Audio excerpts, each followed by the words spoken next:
En el periodismo de investigación, tú no escoges las historias te escogen a ti.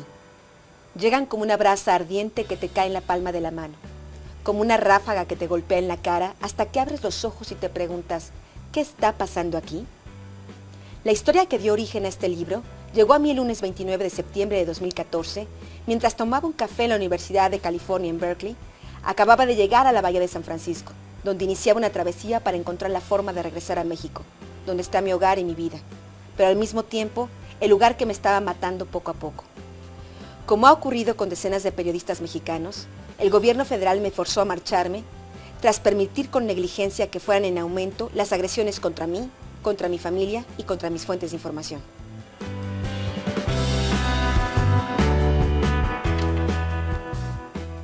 No fue una decisión fácil dejar México. Llegué a la Universidad de Berkeley como fellow del Investigative Reporting Program que conducían los periodistas Lowell Berman y Tim McGurk, quienes me aceptaron con una propuesta de investigación sobre las operaciones de un cártel mexicano en Estados Unidos. Sin embargo, mi proyecto dio un vuelco inesperado. La noche del 26 de septiembre de 2014, desaparecieron en Iguala, Guerrero, 43 estudiantes de la Escuela Normal Rural Raúl Isidro Burgos. Se los había tragado la tierra. La versión oficial de los terribles sucesos comenzó a articularse con rapidez y evidentes absurdos. Pronto comprendí que la historia de los 43 estudiantes era una historia clave para México, porque no solo revelaba la brutalidad de la desaparición de estos jóvenes, sino que rápidamente se reveló la brutalidad del propio gobierno para tratar de acallar, de ocultar lo que había estado pasando y crear otra verdad distinta a lo que realmente había ocurrido. Durante los 2 últimos años he estado inmersa en esta investigación. En un principio fui financiada por la propia Universidad de Berkeley en California. Mis primeros artículos que fueron publicados en la revista Proceso, en Univisión y Telemundo, fueron incluso supervisados por los editores de la universidad, quienes demandaban un alto rigor periodístico para seguir financiando la investigación.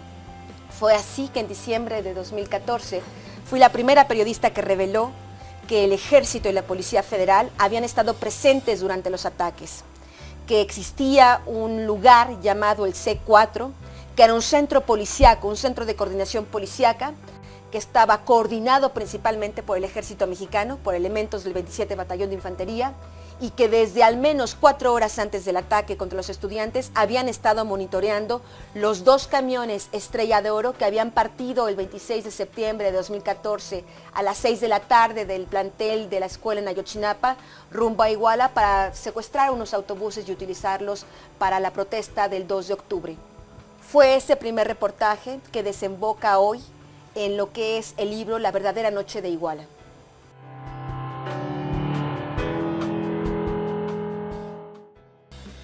Las inconsistencias de la versión oficial para mí fueron claras. De hecho, hay un punto medular que es lo que realmente detona que yo empiece a hacer esta investigación. Durante más de 11 años me he dedicado a cubrir el tema de narcotráfico, de delincuencia organizada. Durante estos años he tenido contacto directo con diferentes miembros de los carteles y a través de diversas entrevistas y documentos he entendido un poco cómo funciona la dinámica de los carteles de la droga cuando están controlando una plaza en diferentes partes de México.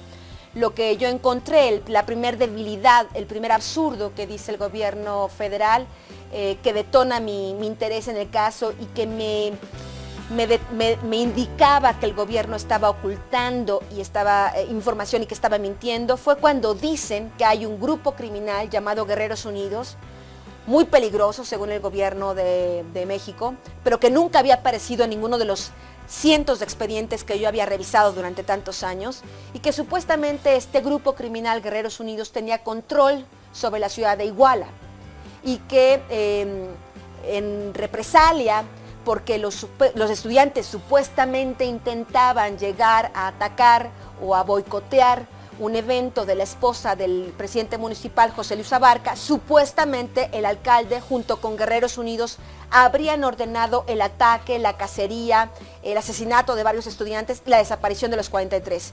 Esta historia que ha narrado el gobierno federal desde un principio hasta la fecha es la historia que detona mi investigación. Ningún cártel de la droga detona o incendia su propia plaza. Esa es una regla fundamental del control de plazas de los cárteles de la droga. Es común que un cártel de la droga vaya e incendie o genere problemas en la plaza del otro, pero un cártel de la droga que tiene control total de la ciudad, como decía el gobierno que tenía Guerreros Unidos, era imposible que dinamitara su propia mina de oro. Era absurdo.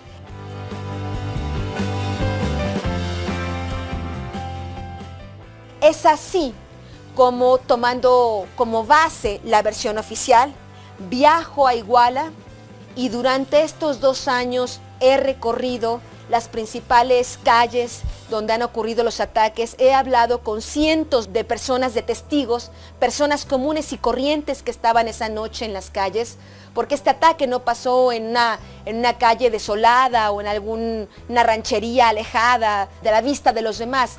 La verdad es que en Iguala hay cientos de testigos que vieron lo que pasó, que durante meses callaron lo que vieron, lo que sufrieron, y sin embargo, después de insistir mucho con ellos, empezaron a hablar y empezaron a contar lo que realmente pasó. Y eso es lo que narra el libro de La verdadera noche de Iguala.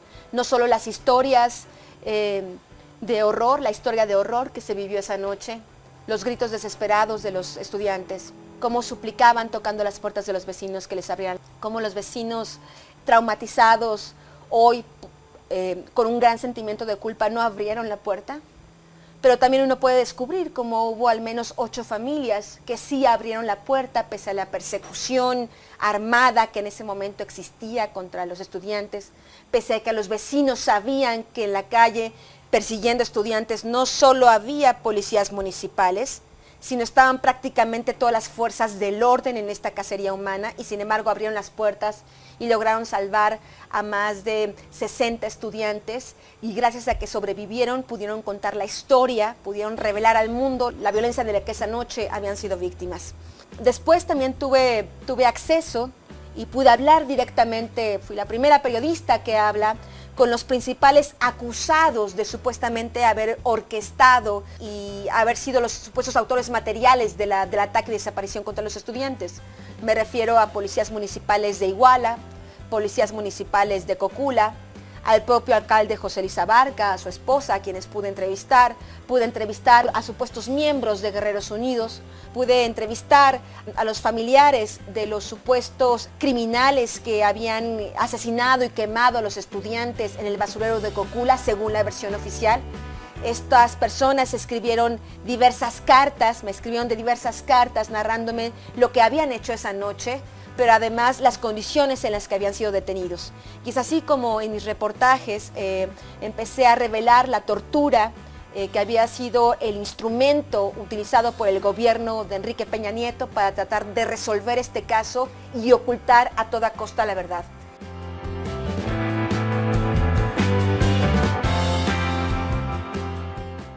A lo largo de estos 2 años, lo que yo me encuentro es una historia terrible. Es una fotografía, una instantánea de realmente cuál es la situación actual del país. Por un lado, tenemos los horrores que ocurrieron esa noche a manos de diferentes instancias del gobierno federal, pero por otro lado tenemos los horrores que se han multiplicado a lo largo de 2 años, torturas, detenciones ilegales, asesinatos, levantones y diferentes formas en que el Estado ha intentado fabricar a unos culpables para seguir protegiendo a los verdaderos artífices de lo que pasó esa noche. Tenemos a un presidente de la República que en vez de tomar una decisión inteligente, costosa políticamente, pero inteligente, y someter a juicio inmediatamente a los policías federales y militares que participaron en la desaparición y ataque, en vez de hacer eso, lo que se hace es toda una operación de Estado para intentar acallar eso, llegando incluso a, yo diría en muchas ocasiones, peores violaciones a derechos humanos que las que se cometieron esa noche. Entre las torturas, las historias que yo escuché de las torturas sufridas por los detenidos, yo he visto muchos expedientes. He entrevistado a muchas personas víctimas de tortura. Jamás había escuchado una historia de terror como las que he escuchado en este caso. La gran mayoría de los detenidos fueron abusados sexualmente. Se utilizó la violación como parte de un mecanismo de tortura. La gran mayoría, hombres y mujeres. La gran mayoría de los hombres y mujeres detenidos tienen quemaduras en su cuerpo por toques eléctricos, no solo en partes genitales, hay unos que tienen incluso algunas quemaduras en el paladar o en la nariz, en las fosas nasales, como parte de la tortura. Uno podrá imaginar el impacto que puede tener físicamente este tipo de acciones. La gran mayoría sigue hoy, muchos de los detenidos que fueron torturados siguen con secuelas graves de la tortura que sufrieron.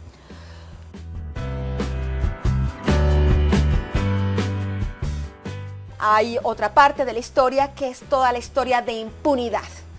La mayoría de los funcionarios públicos que participaron en la persecución y desaparición de los estudiantes esa noche han tenido ascensos importantes o han sido absolutamente protegidos por el Estado, por el gobierno de Enrique Peña Nieto. Uno de los casos más emblemáticos, quizá más indignantes, es el del coronel José Rodríguez Pérez, quien era el encargado, era el responsable del 27 Batallón de Infantería, a quien el gobierno de México, la PGR, ha interrogado al menos en 3 ocasiones. Yo he leído las declaraciones ministeriales del coronel. Cada declaración es distinta a la otra. Hay severas contradicciones entre todos los militares que han declarado ante la PGR. Y el coronel, como premio a su actuación de esa noche, ha sido ascendido a general brigadier el año pasado en una ceremonia de la que nada se conoce y actualmente trabaja muy cercano a Salvador Cienfuegos, el secretario de la Defensa Nacional, en un lujoso despacho en las oficinas centrales de la SEDEN en la Ciudad de México. Otros funcionarios que han participado cuentan con absoluta impunidad. Por ejemplo, hay 2 elementos de la Policía Federal, Víctor Manuel Colmenares Campos y Emanuel Pérez Arizpe, 2 policías federales que estuvieron presentes en la desaparición de los normalistas. Incluso tienen averiguaciones previas ya abiertas en su contra. Y sin embargo, los 2 fueron sacados de Iguala para protegerlos. Uno está en Veracruz, otro está en Tlalnepantla y aún siguen trabajando como policías federales. Aún se supone que son responsables de la protección a la ciudadanía, cuando lo que hicieron esa noche es atacar a los estudiantes y solapar su desaparición. Otro funcionario clave de esa noche es Luis Antonio Dorantes Macías, el jefe de la Policía Federal en Iguala, un funcionario cuyo nombre revelé yo en mis primeras investigaciones y que renunció apenas un mes después de los eventos en Iguala y está hoy tranquilamente en San Luis Potosí, absolutamente impune. Fue llamado a declarar por la PGR más de un año después de los acontecimientos y en las 2 declaraciones ministeriales que le ha rendido también ha incurrido en severas contradicciones. Otro de los personajes clave, no solo en lo que pasó esa noche del 26 de septiembre en Iguala, sino durante los 2 últimos años, es Tomás Cerón de Lucio, quien en ese entonces, cuando ocurrieron los hechos en Iguala, era el jefe de la Agencia de Investigación Criminal. Sus muchachos, los policías ministeriales federales, bajo las órdenes de Tomás Cerón, fueron de los primeros en salir a las calles esa noche. De esto poco se sabe, vienen los documentos a los que tuve acceso. Y desde un principio comenzaron a distorsionar la investigación, empezaron a desaparecer pruebas importantes que esa noche estaban frescas y que eran indispensables para poder aclarar la situación. Y Tomás Cerón de Lucio durante estos 2 años, hasta hace apenas unas semanas, el encargado principal de esta investigación que ha sido absolutamente distorsionada.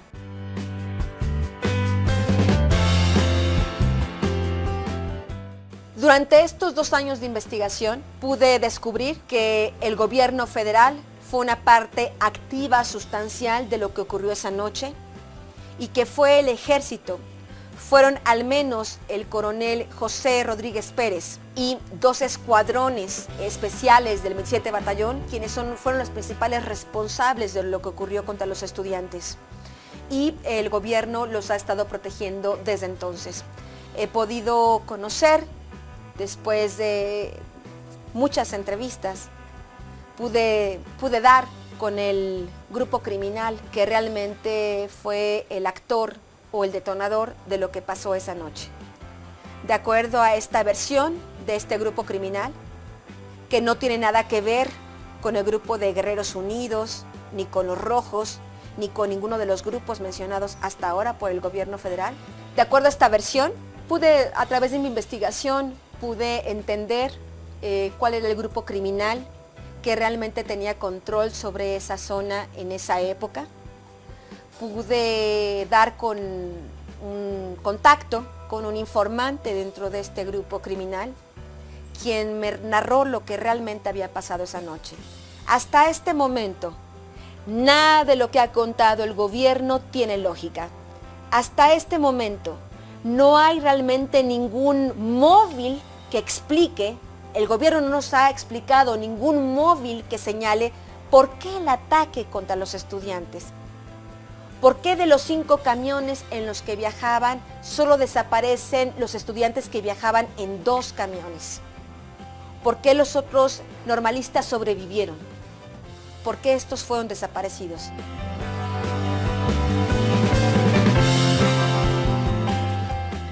Hasta este momento no hay ninguna versión ni ninguna explicación al respecto.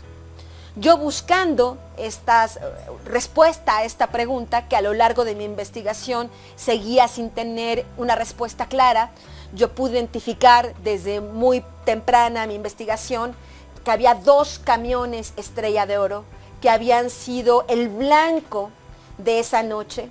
De esos 2 camiones desaparecen los 43 normalistas. Estos 2 camiones habían sido los 2 camiones monitoreados por el gobierno federal desde su salida de Ayotzinapa.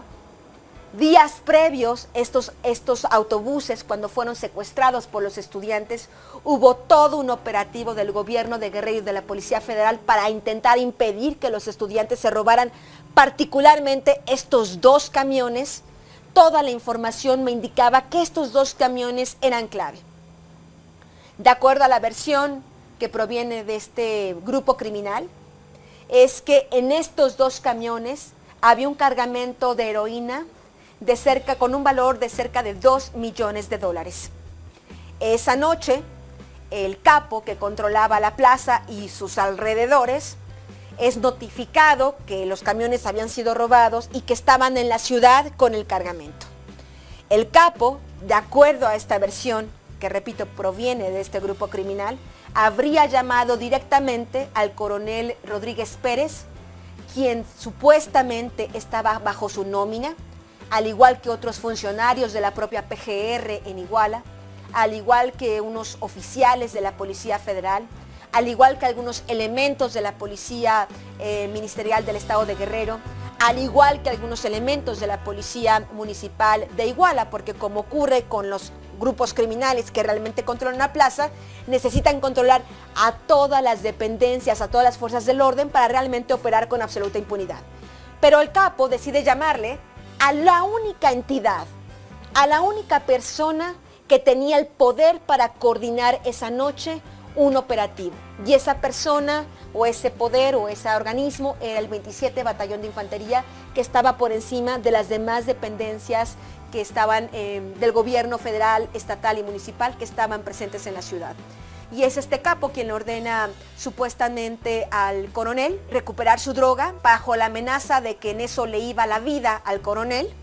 Y es así como el coronel decide armar todo un operativo para detener a los camiones y poder recuperar la droga. De acuerdo a la versión que yo he recibido, no había en un principio una intención de matar a los estudiantes o de desaparecerlos. La única instrucción que había era recuperar los $2 millones en heroína. Cuando se está llevando a cabo la recuperación de la droga en estos 2 camiones Estrella de Oro, uno en la calle Juan N. Álvarez, otro en Periféricos cerca del Palacio de Justicia, presuntamente, de acuerdo a esta versión, los estudiantes que iban a bordo de estos autobuses se dan cuenta de que están sacando droga. Y es así como el ejército, junto con las demás dependencias, deciden que no puede haber testigos. Y es en ese momento, entre las 10:30 y 11:15 de la noche del 26 de septiembre de 2014, que se toma la decisión de desaparecer a los testigos, a los 43 normalistas hoy desaparecidos.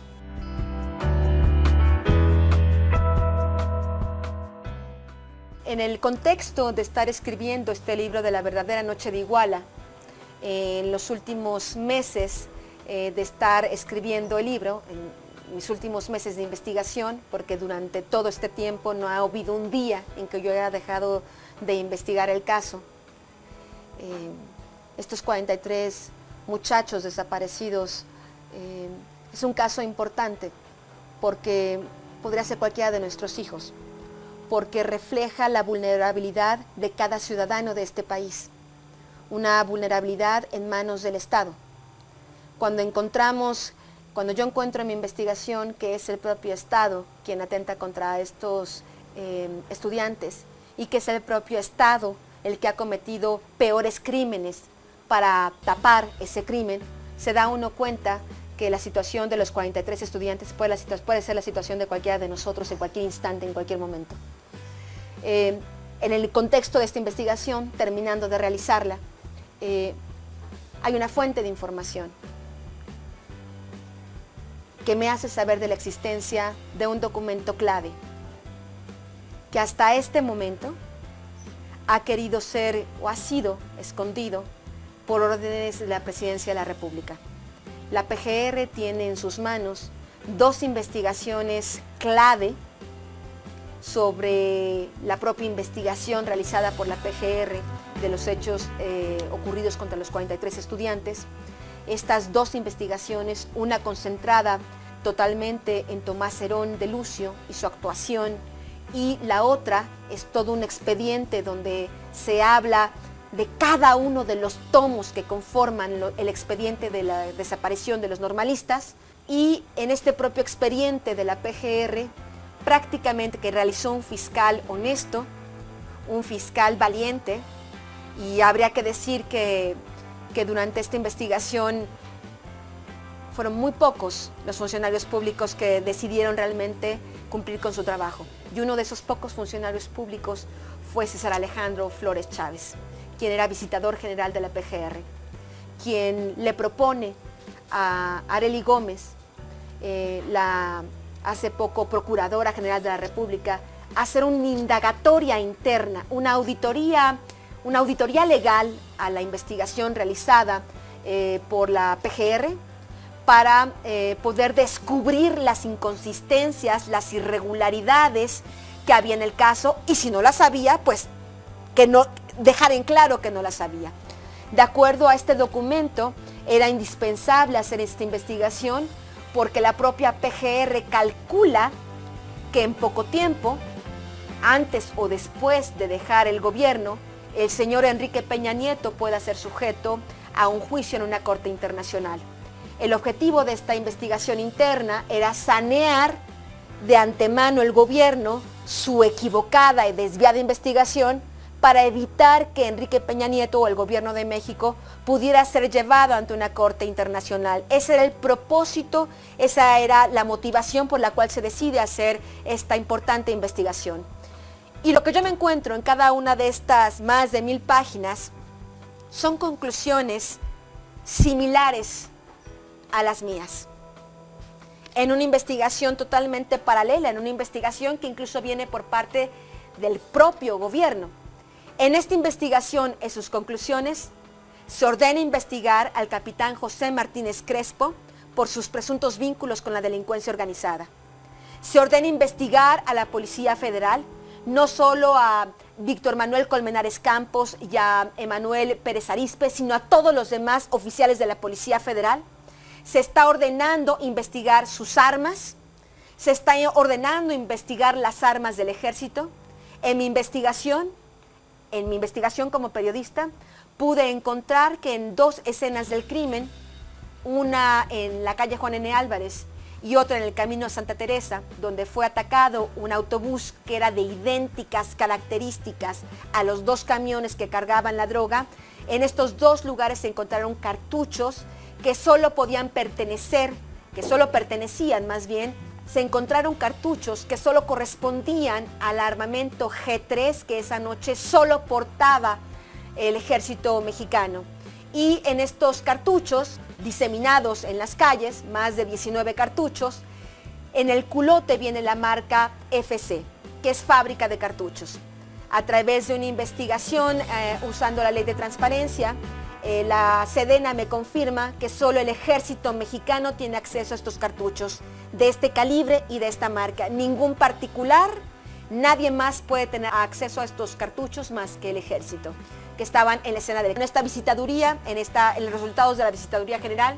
Se ordena una investigación al armamento que esa noche portaba el ejército y se ordena una investigación muy específica a todo el 27 Batallón de Infantería, a todos los militares que estaban activos esa noche para descubrir realmente cuál fue su papel durante esa noche.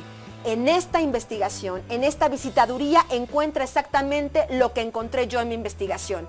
La PGR desvió toda la atención al supuesto grupo criminal Guerreros Unidos y olvidó todas las demás pruebas y elementos que claramente indicaban que los hechos habían ocurrido de otra forma y que los autores materiales e intelectuales provenían por parte del gobierno federal, específicamente del Ejército Mexicano y de la Policía Federal.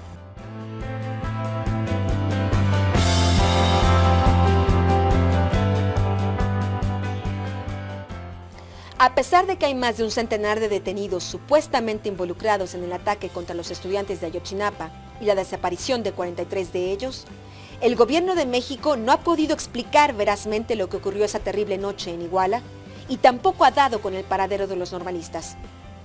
En vez de otorgar alguna certidumbre, los restos identificados de Alexander Mora hoy representan una profunda y oscura inquietud. La lección que este caso ha dejado a México no debe olvidarse. Cualquiera de nosotros puede ser uno de los 43, también de los detenidos arbitrariamente y torturados de manera infame. Resulta imperioso encontrar a los normalistas y someter a juicio a los verdaderos responsables, los que ordenaron, los que ejecutaron, los que encubrieron y los que desde el más alto nivel protegieron a los encubridores y perpetradores. No se trata solo de un tema de justicia elemental para las familias que buscan desesperadamente a los suyos. Significa dar un ejemplo de justicia a un país que debe salir de este agujero profundo de corrupción, impunidad y violencia. El derecho a la verdad es un derecho fundamental por el que hay que luchar todos los días.